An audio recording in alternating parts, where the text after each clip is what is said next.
C'est officiel, Sergio Pérez a prolongé du côté de chez Red Bull pour 2 saisons supplémentaires. Elle est peut-être là la surprise au-delà même qui reste que du côté de chez Red Bull, c'est qu'il reste non pas seulement pour 2025 mais également pour 2026. Sergio Pérez va donc découvrir la nouvelle ère de la Formule 1 avec une saison 2026 où il est assuré du moins contractuellement de rester du côté de chez Red Bull. Tout peut se passer bien sûr avec les contrats du côté de chez Red Bull, mais tout de même Sergio Pérez qui prolonge du côté de chez Red Bull, ça relève quelque peu de la surprise. Pourquoi dans un premier temps?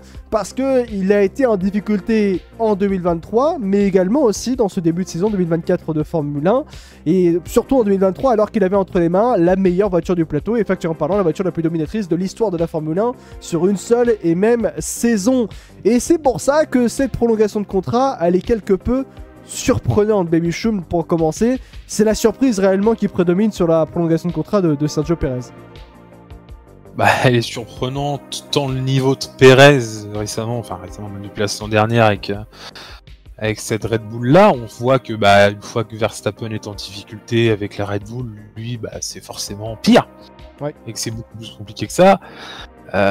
C'est surtout une surprise à ce niveau-là. La seule interrogation après, oui, c'est qui mettre. Qui mettre aujourd'hui, parce que des pilotes qu'on a annoncés aussi facilement à sa place, ne répondent pas forcément aux attentes.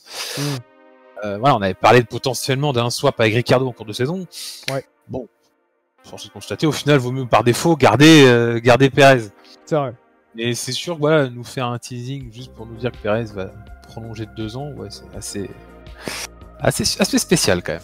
C'est vrai, je remercie Petit Lu dans le chat, merci beaucoup Petit Lu de Wish, c'est ton 8e mois de moment, merci beaucoup d'être un immense exemple pour la communauté. En plus on est dans le train de live pour le retour, on va dire réellement en live, et en plus on commence ce retour d'une certaine manière, de la meilleure des manières, avec une grosse actu F1. Bonjour Jérém, j'espère que tu vas bien. Jérém qui est forcément très chaud sur Off-Track. Le gars avait la voiture la plus dominante de tous les temps et était proche de finir derrière Lewis Hamilton avec une W14 Kata. Il est vrai. C'est une surprise, je pense qu'on est tous d'accord pour le dire, de voir Pérez peut-être pas prolongé d'une certaine manière, mais c'est plus l'aspect que ça arrive maintenant. Je vous rappelle qu'on est fin de mois de mai, on est même début du mois de juin d'ailleurs, factuellement parlant. C'est très tôt, on en parlait un petit peu hors live, Baby Choum, mais Red Bull, tout comme Mercedes, disait on a le temps, on a notre destin entre nos mains, tout le monde veut venir d'une certaine manière du côté de chez Red Bull, et on a le temps pour prendre la décision. Et là, finalement, la décision, elle arrive même avant la trêve estivale.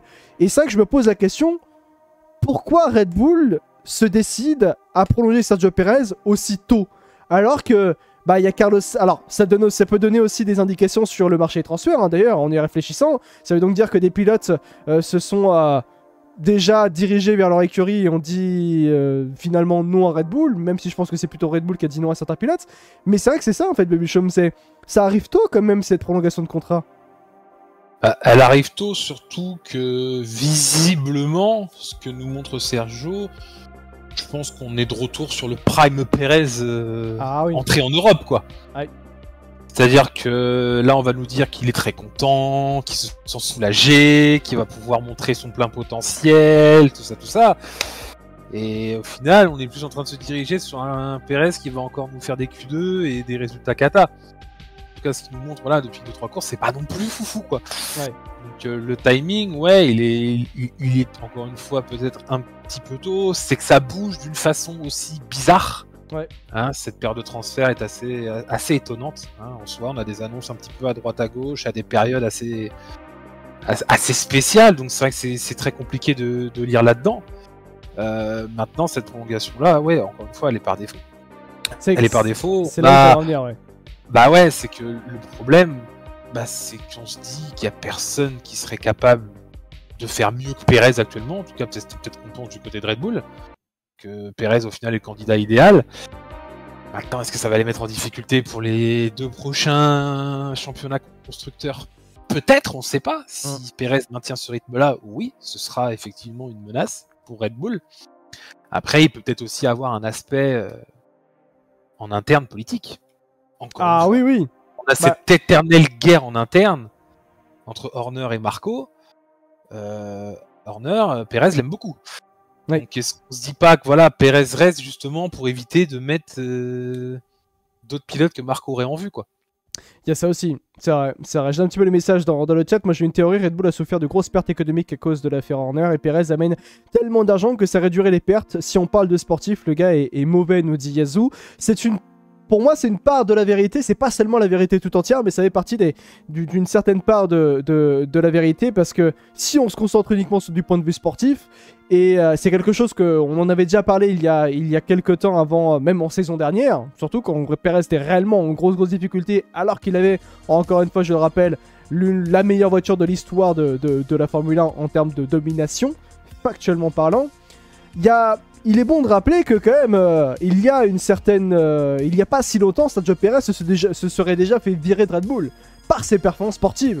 Gasly, Kvyat, Albon aussi d'une certaine manière. Je me fais un parallèle par rapport à une autre écurie, mais par rapport à Mercedes à l'époque avec Valtteri Bottas, Baby Chauve. Valtteri Bottas, les gens l'ont foudroyé sur la place publique, l'ont critiqué comme pas possible parce qu'il était à 2/10 de Lewis Hamilton en qualification et il n'était pas assez bon pour être au niveau de Lewis Hamilton. Ça l'a critiqué pour ça, alors que d'aujourd'hui dans une top team comme Red Bull, Sergio Perez fait pire que Valtteri Bottas et il est prolongé successivement. Hein. Ça fait 3 prolongations de contrat pour Sergio Perez et là pour la dernière, donc pour 2 saisons supplémentaires jusqu'en 2026. Donc Perez sera, si on en compte jusqu'à 2026, sera donc resté du côté de chez Red Bull de 2021 jusqu'à 2026. Ça fait 7 saisons quand même pour Sergio Perez du côté de chez Red Bull, alors qu'il n'a pas été, je vais dire, le pilote le plus marquant de l'histoire de Red Bull. Il a gagné au bon moment dans sa carrière, qu'est-ce que je te dis? Ouais. Est-ce que bon voilà, sans cette victoire à Sakir, est-ce qu'il serait encore aujourd'hui en F1? C'est vrai. C'est l'éternelle question. Là aujourd'hui, oui, il sert juste à colmater une brèche chez Red Bull actuellement, tout simplement. Ouais. Comme j'ai dit, il y a peut-être aucun pilote aujourd'hui sur la grille qui sera forcément disponible, qui a peut-être décliné aussi l'offre de Red Bull en se disant bon de toute façon Verstappen aura un full avantage dans tous les cas, à quoi bon aller là-bas. Et visiblement voilà, c'est trop tôt aussi pour mettre on oublie visiblement du coup l'option Ricciardo, et puis c'est trop tôt pour mettre des jeunes. Donc c'est sûr qu'après oui, quand tu raisonnes comme ça, tu te dis que il nous reste que Perez, quoi. Ah bah oui. Et c'est plus comme ça, je pense qu'il faut voir la prolongation. C'est pas genre, on est très content d'annoncer la prolongation de Perez. C'est bon les gars, on avait que ça en fait, on avait que ça sous la main. Mais tu sais que c'est même pire que ça. Quoi. Parce que Perez, Jérém dit dans le chat, pourquoi 2026? Parce que je te rejoins. Perez, c'est un choix par défaut. Et c'est même un choix par défaut depuis très longtemps quand même, hein, il faut le rappeler. Hein, parce que lorsque Sergio Perez signe en 2021 du côté de chez Red Bull, c'était déjà presque quasiment un choix par défaut. Alors oui, il a été très bon sur la fin de saison 2020 de Formule 1 avec cette victoire du côté de Sakir. Mais si Red Bull va prendre Sergio Perez, c'est parce qu'ils ont absolument personne dans leur filière qui soit assez expérimenté pour être aux côtés de Max Verstappen et accepter aussi d'être un pilote numéro 2 pour soutenir Max Verstappen. Et ça, en fait, la grosse problématique, c'est que là, encore une fois, Sergio Perez reste du côté de chez Red Bull parce qu'il n'y avait personne d'autre pour remplacer Sergio Perez. Sergio Perez est, malheureusement pour lui, encore une fois, un choix par défaut. Et ce, depuis 2021, Red Bull n'a personne pour remplacer Sergio Perez. Ce qui prouve plusieurs choses, c'est-à-dire qu'aujourd'hui, Red Bull a encore une fois et perpétue, donc encore une fois, sa crise générationnelle dans ces jeunes pilotes. Parce qu'il y a des pilotes qui n'arrivent pas encore à maturité pour remplacer des pilotes importants aujourd'hui en Formule 1. Et c'est même un truc qui est quand même assez important, c'est que on attendait Daniel Ricciardo pour remplacer Sergio Perez, 2024, il est pas au niveau. On attendait Yuki Tsunoda, mais finalement Red Bull ne veut pas Yuki Tsunoda.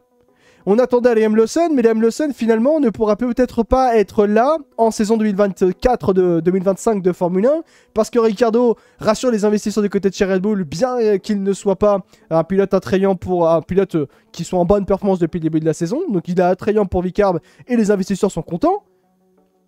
Et de l'autre côté, Tsunoda qui fait un excellent début de saison 2024 de Formule 1, mais qui va rester chez Vicarb parce que tout simplement, Red Bull ne le considère pas à sa juste valeur. Et après, Tsunoda va partir du côté de chez Aston Martin avec le lien avec Honda. Et en fait, quand tu regardes, Perez, il est encore là, juste par défaut. Il n'y a personne qui peut prendre la place aujourd'hui de Sergio Perez. Et comme personne ne peut prendre la place de Sergio Perez, eh bien finalement, chez Red Bull, on décide encore une fois de le garder, même si il est en grande difficulté, et surtout en difficulté depuis 2023, alors que je rappelle qu'en 2023, il avait factuellement la meilleure voiture de l'histoire de la Formule 1. en termes de résultats. Et ça pose réellement des questions, c'est-à-dire que quel va être réellement l'avenir de Red Bull avec Sergio Perez aux côtés de Max Verstappen? Parce que Sergio Perez, quand Max Verstappen est en difficulté ou a besoin d'aide, Sergio Perez, il n'est pas là.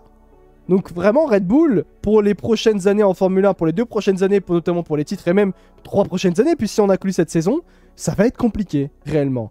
Asura, 2770, merci beaucoup pour ton 4e mois consécutif d'abonnement. Merci beaucoup d'être un ou une exemple pour la communauté, ça fait extrêmement plaisir. En même tant, aucun pilote de la grille actuelle veut être numéro 2 de Verstappen, lui. Et ok, avec sa pression, bah il pourrait prendre Ricciardo, même sur le long terme, ce serait pas bon. Du coup, si Adjar est champion de F2, il va être bloqué aussi. Et c'est vrai, alors, au-delà même des conséquences sur le marché des transferts, cette prolongation de contrat à Baby Chum de Sergio Perez du côté de chez Red Bull a des conséquences en atteinte du côté de chez Red Bull qui peuvent être assez... qui vont être très problématiques pour les jeunes pilotes de la filière. Ah bah, du côté de la filière, c'est sûr que ça... Il y a peut-être manière à s'inquiéter pour certains, il y a peut-être encore des opportunités qui vont être manquées. On a un Yuki aujourd'hui qui n'a jamais été considéré par de toute façon l'écurie mère. Donc voilà, il s'est résigné à se dire bah, je n'irai jamais chez Red Bull, donc autant aller tenter ailleurs. Mais pour tenter ailleurs, comme tu l'as dit, bah, il faut attendre le potentiel partenariat Aston Martin Honda. Et encore, si Yuki est recruté, parce qu'il y a encore cet inconnu Lance Stroll, on ne sait pas si voilà, un jour il dégagera ou pas. Donc ça peut aussi bloquer le Tsunoda à ce niveau-là. On a, tu l'as aussi évoqué, l'aspect Ricciardo, où on se dit bah, est-ce qu'on le garde, est-ce qu'on le garde pas Voilà, c'est aussi une question compliquée. Donc ce qui fait que si Adjar devient champion, il va où quoi? Oui, c'est ça aussi. Il va où encore une fois si du coup tu gardes Yuki, tu gardes Daniel, le backup promis à Lawson, il va où? Donc ce qui fait que tu aurais 2 pilotes, tu vois. Surtout qu'il y a contractuellement Liam Lawson, s'il n'a pas de backer en 2025, et surtout d'ailleurs une promesse de Helmut Marko semblerait-il, hein, mais s'il n'a pas de backer en 2025, Liam Lawson, je crois qu'il est libre de s'engager avec qui il veut. Bah Red Bull perdrait Liam Lawson quand même, hein. Bah oui, mais le problème c'est que regarde, tout le monde fait son marché en se disant de toute façon Lawson est verrouillé par Red Bull et il ira chez Vicar. Tu vois. Donc je sais pas après comment ça se passe en interne au niveau des recrutements de pilotes, tout ça, mais je pense pas que certaines écuries pensent à recruter Liam Lawson. Je suis d'accord. Actuellement, en tout cas, là on est au mois de juin, je pense pas que les écuries pensent à Liam Lawson. Tu vois, et que si tu arrives en fin de saison et que tu prolonges tes 2 pilotes, et que tout le monde à côté a déjà fait ses recrutements, bah Lawson il est bloqué. Ouais, et donc Lawson chez Vicarb. Alors pour moi, si Yuki ne va pas chez Aston, Ricciardo se fera virer, donc Lawson ira du côté de chez Vicarb. Alors, pour que Yuki Tsunoda n'aille pas du côté de chez Aston Martin Honda en 2026, il faudrait un gros retournement de situation. Hein. Ricciardo, s'il reste, c'est encore pire que la prolongation déjà honteuse de Perez. Alors, c'est vrai que factuellement parlant, c'est pas confirmé Daniel Ricciardo, hein, mais... Daniel Ricciardo, et même pour Sergio Perez, pour l'aspect commercial et marketing, on va en parler de ça après, mais même d'ailleurs par rapport à Ricciardo, il faut savoir que Daniel Ricciardo est une énorme force marketing et commerciale pour l'univers Red Bull, en particulier pour Visa Cash App RB, qui est une petite écurie hein, d'ailleurs, mais du groupe Red Bull et de l'univers Red Bull, mais il y a des investisseurs justement qui sont là, et quoi qu'on en dise, en termes de performance, Daniel Ricciardo n'est peut-être pas au niveau à l'heure actuelle, il travaille pour s'améliorer, mais il est très important pour les investisseurs. Les investisseurs sont très rassurés d'avoir aujourd'hui, visiblement, Daniel Ricciardo. Et donc c'est pour ça qu'il est protégé, parce qu'il a aussi un beau sourire. Baby, je te mettre ça aussi. Bah oui, voilà, c'est vrai. Est-ce qu'il faut dire ça? Ça se trouve que peut-être que ça faisait partie aussi du deal avec Visa, Cash App, enfin tu sais, on sait pas. On signe que s'il y a Ricciardo qui vient, on ne sait pas. Ouais. Donc voilà, il doit jouer aussi peut-être une part dans la balance de transfert et dans les choix que RB doit faire. Bien sûr. À savoir garder Ricciardo ou pas. Même si oui, effectivement, le début de saison n'est pas parfait, il est un peu timide, mais on attend de voir la suite. Si on se concentre sur Sergio Perez, est-ce que, moi je pose cette question, est-ce que c'est pas un énorme risque sportif de garder Sergio Perez? Sportif, en fait, t'apportes une certaine stabilité. Donc en fait, en gros, je pense que Red Bull est conscient, en prolongeant Perez, de ce qui les attend. Ouais. On l'a dit, en course, Verstappen, il y a certains Grands Prix, on le sait pertinemment, et même cette saison hein, d'ailleurs, qu'il sera en 2v1. Enfin, même pas, en 4v1 face à 2 McLaren, face à 2 Ferrari. Sans peut-être compter qu'il y a peut-être Mercedes qui va revenir l'année prochaine. Potentiellement, je dis bien potentiellement. Voilà, on va mettre un gros potentiellement, effectivement, mais... Donc c'est ça, Red Bull en est, en tout cas j'espère, conscient. Que voilà, le choix de prolonger Pérez va avec le risque de peut-être passer à côté des 2 prochains titres constructeurs. J'ose espérer en tout cas qu'ils le font en âme et conscience. C'est ça que Jérôme dit aussi dans le chat. Le problème c'est que en face on a un line-up Hamilton, Leclerc et Norris, Piastri, le titre constructeur s'envole et c'est même pas seulement le titre constructeur. Hein. Pour moi pour le coup, je pense que c'est également le fait que Red Bull prend un énorme risque en prolongeant Sergio Pérez parce que là c'est du moins pas le meilleur candidat pour aller chercher des titres avec Red Bull et pour protéger Max Verstappen à l'heure actuelle vu à quel point il est en difficulté quand il faut protéger Max Verstappen ou quand justement il faut mettre Red Bull dans les meilleures dispositions quand Verstappen a un problème justement. Et quand de l'autre côté quand même pour les batailles pour le titre, mais t'auras quand même en face de Red Bull des line-up donc chez Ferrari avec Charles Leclerc et Lewis Hamilton qui est quand même potentiellement le meilleur line-up l'année prochaine sur la grille de Formule 1 et également McLaren qui est au niveau de Ferrari et également au niveau de Red Bull cette saison qui aura un line-up très intéressant et incroyablement fort, celui de Lando Norris et Oscar Piastri. Donc là, vous êtes en train de me dire que du côté de chez Red Bull, bah finalement chez Red Bull, il va y avoir qu'un seul pilote. Donc ils vont être, comme tu l'as très bien dit Baby Choum, mais ils vont être à 4 contre un seul pilote en fait. Red Bull, ils vont être à 1v4. Donc ça veut dire Verstappen contre Leclerc, Hamilton, Norris, Piastri. Mais je vais même pas compter Pérez parce que Pérez, il est jamais là. Il est pas là dans les moments importants. Il est pas là dans les moments opportuns et hyper importants. Et pour moi, ça pose énormément de problèmes en fait, ça, pour Red Bull. Et parce que pour ça que je ne comprends pas tellement ce choix sportif pour Red Bull de garder Sergio Pérez, parce que c'est prendre un immense risque et de laisser esseler Max Verstappen.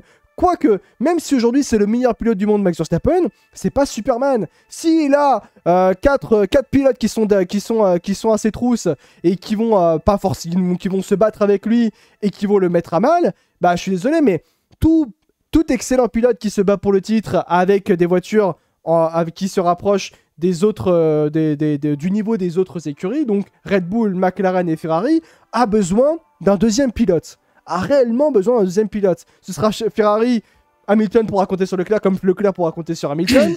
Et chez McLaren, Piastri pourra compter sur Norris comme Norris pourra compter sur Piastri. Mais Verstappen, il pourra compter sur qui? Bah que sur lui-même.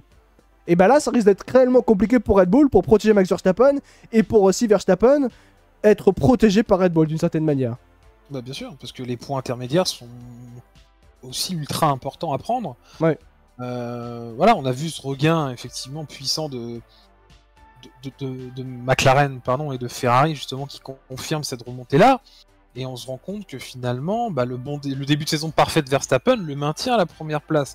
Mais qu'au final, ça, ouais, je suis d'accord. Les points, course après course, petit à petit, commencent un petit peu aussi, tu vois, à s'éclipser. Donc l'avance que Max aurait potentiellement pu avoir assez large ne l'est pas du tout.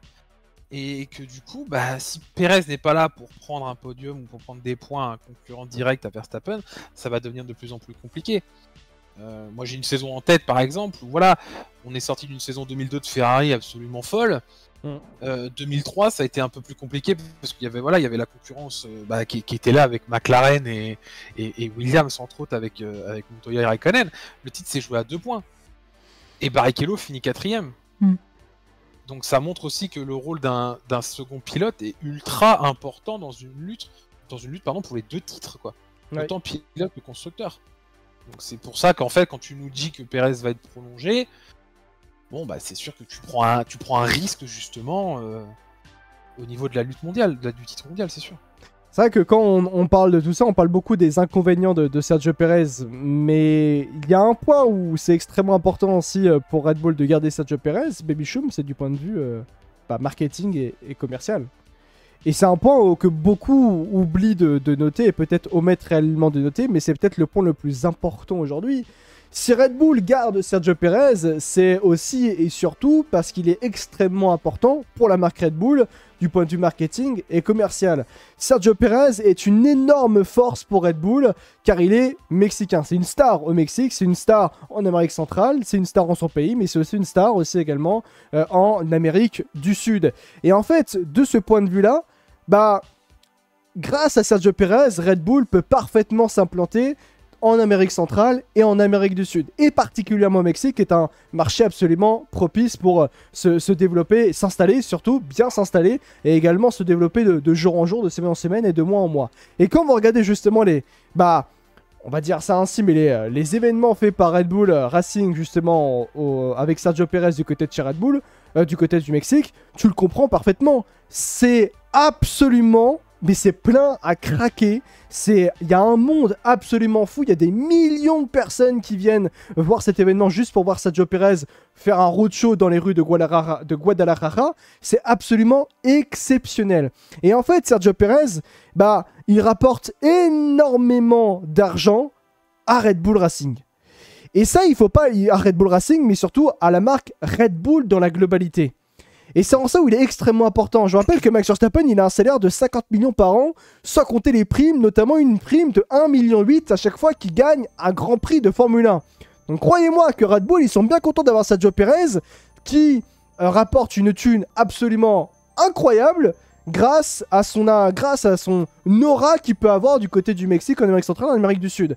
Quand vous allez par exemple au Grand Prix de Miami, Sergio Perez, il roule à domicile, en Floride. Et ça, c'est incroyable. Il roule à domicile, Sergio Perez. Et pareil, d'ailleurs, je crois un petit peu du côté du Texas aussi également. Et c'est ça qui est fou. Et donc, c'est pour ça que Sergio Perez qui prolonge du côté de chez Red Bull, c'est étonnant du point de vue sportif. Mais par contre, du point de vue commercial et marketing, ce n'est absolument pas une surprise. Et ça, pour le coup, Baby Shum, c'est ça qui est assez intéressant dans tout ça. C'est que de voir que finalement, bah... un Sergio Perez qui prolonge du côté de chez Red Bull, c'est pas étant du point de vue sportif, mais c'est Sergio Perez qui prolonge du côté de chez Red Bull, c'est étant du point de vue sportif, mais commercialement parlant et marketingement parlant, c'est une aubaine et c'est tout à fait logique pour Red Bull, finalement. Bah, c'est tout à fait logique pour Red Bull Racing. Oui. Parce qu'au final, l'entreprise Red Bull, qu'il y ait Perez ou pas, ils s'en foutent royal. Ils n'ont pas besoin de Perez pour se faire de la thune. C'est surtout sur l'impact, effectivement, de l'écurie Red Bull Racing, tout simplement. Ouais. Là, oui, dans cette vision-là, uniquement purement commercial et rayonnement de l'écurie à l'étranger, oui, Perez est un choix tout à fait logique. Ouais. Clairement logique. Tu as un peu résumé la situation justement que dès que ça va sur le continent américain, bah oui, ça marche. Dès que ça va au Mexique, ça fait full. Oui, ça marche. Ça c'est sûr. Maintenant, je pense que si Red Bull avait le choix, ils auraient bien aimé que le sportif prenne un peu plus de commercial. Et ça c'est un autre débat, mais oui, du point de vue commercial, évidemment que Perez pour Red Bull est un bien fou. Ouais, c'est vrai. Un point aussi par rapport à cette prolongation de Sergio Perez, c'est les conséquences sur le marché des transferts. Parce que, quoi qu'on en dise, le baquet de Red Bull, il était libre jusqu'à maintenant, et il est même sécurisé pendant 2 ans, Baby Shum. Et ça, c'est important de le noter. 2 ans sécurisés par Sergio Perez du côté de chez Red Bull. Bravo Sergio pour le braquage quand même. Mais on était parti quand même sur une vision que on pouvait notamment peut-être avoir Carlos Sainz aussi également. On pouvait peut-être avoir aussi un Fernando Alonso qui finalement n'a pas signé du côté de chez Red Bull. Il a prolongé du côté de chez Aston Martin. Finalement, et même peut-être Lawson, ou peut-être même Ricciardo aussi également. Mais finalement, c'est Sergio Perez. Ça a quand même des conséquences sur le marché des transferts, cette prolongation de contrat. Ouais, ça bloque un top team pour de potentiels pilotes qui espéraient mieux. Ça, encore une fois, oui, ça va avoir des conséquences sur le marché. Ça a surtout réduit le nombre de places, encore une fois, alors que limite le nombre de pilotes s'agrandit en fait. C'est vrai. Il y a beaucoup de pilotes qui postulent, mais au final, il n'y a plus beaucoup de postes, quoi. C'est vrai. Donc c'est pour ça, autant tu vois, on a le sentiment qu'effectivement, comme on l'a dit, sportivement parlant, le choix de Perez est un choix par défaut. Malheureusement, je crains que certains pilotes vont devoir aussi avoir des choix d'écurie par défaut. Et à force de attendre et vouloir trop négocier et à vouloir le meilleur du meilleur du meilleur, vont se contenter de malheureusement ce qui reste, s'ils veulent rester en Formule 1. Donc oui, ça peut avoir un impact sur certains qui Mais tu sais que là, c'est ça que justement, c'est que là, regardez, on disait pas son nom, mais Carlos Sainz. Oui. Officiellement, Carlos Sainz n'ira pas du côté de chez Red Bull. Voilà. Et c'est un truc tout bête, mais quand même, Carlos Sainz qui d'ailleurs retardait sa décision auprès d'Audi, eh bien, ne va pas aller du côté de chez Red Bull. Et il ne lui reste que donc Sauber, Audi et Williams. Il reste que 2 écuries. Et c'est tout de même une Mercedes, finalement, ça ne se fera pas. Tout de même, ça fait quand même Carlos Sainz. Je sais pas qu'est-ce qu'il attend réellement pour ne pas aller du côté de chez Audi Sauber, là, clairement. Bah ouais, je sais pas non plus ce qu'il attend. Ouais. Je sais pas. En fait, après un début de saison aussi parfait, oui, avec sa victoire, je sais pas ce qu'il attend. En fait, il avait l'opportunité de se libérer une bonne fois pour toutes, en annonçant je pars, et pourquoi pas, tu vois, peu de temps après se dire je vais là. Ouais. Comme ça, t'es fixé, t'en parles plus, et tu peux que te focus sur la piste et finir la saison avec Ferrari, en fait, de la meilleure des manières. Ouais. Et encore aujourd'hui, tu vois que c'est encore en réflexion, c'est encore en pourparlers à droite à gauche, et que on n'a pas de certitude aujourd'hui de savoir où est-ce que Carlos Sainz va atterrir. Ouais, on a Audi avec insistance, mais encore une fois, on n'est même pas garanti que ce soit là qu'il aille, quoi. Donc, ouais. Et il y a aussi Rome Seb qui dit c'est peut-être la réalité. J'avoue que j'ai pas vu d'infos par rapport à ça, mais il nous dit je pense que cette prolongation est due au fait que Sainz est signé du côté de chez Audi. Je sais pas. Bah en fait, vous savez ce qui me fait dire que c'est peut-être potentiellement peut-être la réalité. C'est Helmut Marko qui avait dit dans les médias il y a quelques semaines maintenant. On discute avec Sainz. Il dit ouvertement qu'il discute avec Sainz d'ailleurs. Hein. Qu'ils ont même fait une offre à Sainz. Et il a dit, mais nous on a fait une offre, mais en fait Audi ils ont fait une offre nettement plus lucrative à Carlos Sainz. Donc nous on peut pas s'aligner là-dessus. Oui, c'est ça qui est compliqué. Et c'est ça en fait là, donc Helmut Marko qui a balancé tout ça en plus, hein, d'ailleurs, en passage. Ouais, et puis même on a eu les déclarations aussi du clan Sainz où par moment on nous disait clairement qu'il allait aller chez Audi, quoi. Ouais. Tout en étant sous contrat avec Ferrari, donc là-dessus, ça les dérangeait pas, quoi, de faire ça, tu vois. Ouais. Et aujourd'hui, voilà, on nous fait croire que bah oui, ça s'active en coulisses et que on saura ça en temps voulu, mais t'as l'impression que ça fait un peu plus traîner la chose parce qu'on essaie de trouver une solution de sortie, quoi. C'est quand même compliqué. De toute façon, on sait tous, voilà, c'est impossible qu'il aille de toute façon chez Williams. Non, mais puisque Sargent est un top pilote. Donc c'est impossible. Ouais. Sargent est intrinsèquement bien meilleur qu'Esteban Ocon. Donc à partir de là, Sainz ne peut pas aller chez Williams. Bien oui. On la ref, bien sûr. Donc voilà, c'est pas possible. Donc il lui restera un, voire peut-être 2, et encore même pas, tu vois. Donc c'est compliqué. Ah non, bah, c'est vrai que là, les conséquences sur le marché des transferts sont très très intéressantes. C'est fou comment le transfert de Lewis a fait un effet domino aussi puissant. C'est vrai. J'ai pas la ref. Alors pour la ref, en fait, je sais pas qui est cette personne, mais c'était un Québécois qui était totalement allumé, qui a dit que Logan Sargent était meilleur que Esteban Ocon. Enfin, il disait qu'il préférait mettre un pilote comme Logan Sargent dans un baquet plutôt que Esteban Ocon. Oui, parce qu'il est américain. Oui, voilà. Voilà, tout simplement. Voilà. Vive TikTok. Vive TikTok, ça fait plaisir. Perso, je pense que Sainz est assuré de signer quelque part, sinon c'est le pire gestionnaire de carrière que j'ai vu de ma vie. Ah non, mais je pense que Sainz sera quelque part l'année prochaine, hein. Mais il y a un monde, s'il fait trop de bêtises, il aura personne. Mais ouais. En tout cas, voilà, par rapport à cette prolongation de contrat de Sergio Perez du côté de chez Red Bull, on en reparlera forcément jeudi dans le Recap F1 Preview en ayant plus d'informations, mais c'est forcément quelque chose qui évoque énormément de choses vis-à-vis du marché des transferts et surtout du côté de chez Red Bull, de la situation du côté de chez Red Bull, les amis.